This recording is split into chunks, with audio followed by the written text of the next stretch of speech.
Hi, this is Rob. Thanks for joining me for a review of today's trading signals in the ESSP system. Today I'm going to review the Russell Index, but similar performance could be achieved in any market you choose. We even have some traders now trading the system using overseas markets, such as the Hang Seng Index out of Hong Kong. And they have futures contracts on those, and the same principles will apply on any series that you put it onto is that I've seen. And so today we'll cover the Russell, but similar results could be achieved in the E-mini S&Ps or in crude oil, for example, futures using the same principles. So without any further delay, first off, our disclaimer: past performance is not necessarily indicative of future results. There is a risk of loss trading futures. And so don't use money that you cannot afford to risk. As a matter of fact, I've found many times over, in order to be successful trading, you really can't be thinking about the money. You have to be thinking about the process that you're engaging in, and you have to be patient enough to wait for the setups to occur and not become impulsive during the day.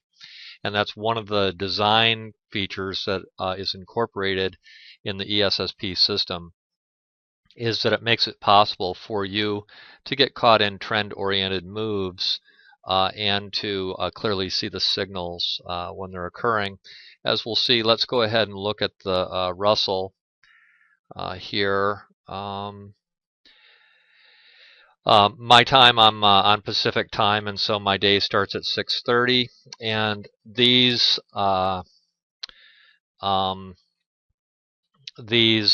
signals are the most basic signals that are taught in the manual, and so it does not take any specialized knowledge. These are absolutely the clearest signals, and I traded in the Russell today myself, and I marked most of these out in real time as they occurred. So just going through this, the first buy signal. Now these are arrows that I've put on the chart using the Ninja drawing tools, just for you to be able to see where these signals came up.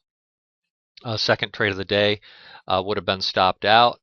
And as I've talked about before, when you get stopped out, often you're looking for a change in trend. You get a small winner here, and then you pick up a good trend going down again, and going down again, then going down again, and actually you could have found a signal over in here, but it never triggered, and so you got the reversal right here. Now this one's a little bit, this particular pattern's a little bit tricky, and so for new students you need to learn to identify this particular pattern. If you have a question about that, certainly Skype me and I'll go over that pattern with you. But this is a very important one to learn to see. But if you miss it, it's not of a huge consequence. Another buy signal over in here, a scalp in here, and you're out. Another nice one right here.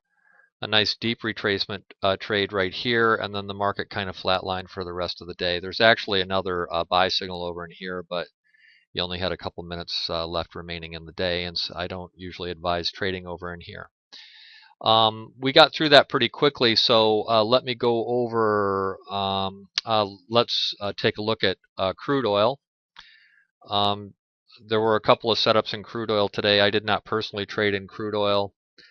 Today, crude oil opens at 6 a.m. my time, and this first signal of the day came up right here about 7:30 my time. The market had been open for about an hour and a half. A real good range expansion on that one. And if you were watching the 60-minute zone chart, you would have seen there was open space above there, and so this was an expected move. It was just a matter of when it was going to occur. And then the beautiful thing is, you'll notice today that the market was actually kind of drifting sideways, but the system kept you going with the trend. which was upward just by the nature of its design. And so caught a nice long up in here and another one up in here. And of course, how you manage those would have been up to you. This one trailed perfectly pretty much up into here. And this one, you could have possibly bailed out of that first trade if you had tightened up your stop up in here. You possibly could have re-entered. There's this concept of still in effect in the advanced topics section. If you have any questions about that, certainly give me a ring, but the concepts are pretty clear in the advanced topics section of the manual. That's what I have for you. Thanks for joining me. Again, past performance is not necessarily indicative of future results. There's a risk of loss trading futures. Use money that you can afford to risk, and it makes trading fun and often very profitable. So if you have any questions about the ESSP system or how to get started with it, contact me through indicatorsmart.com. Thanks again. We'll see you on the next one.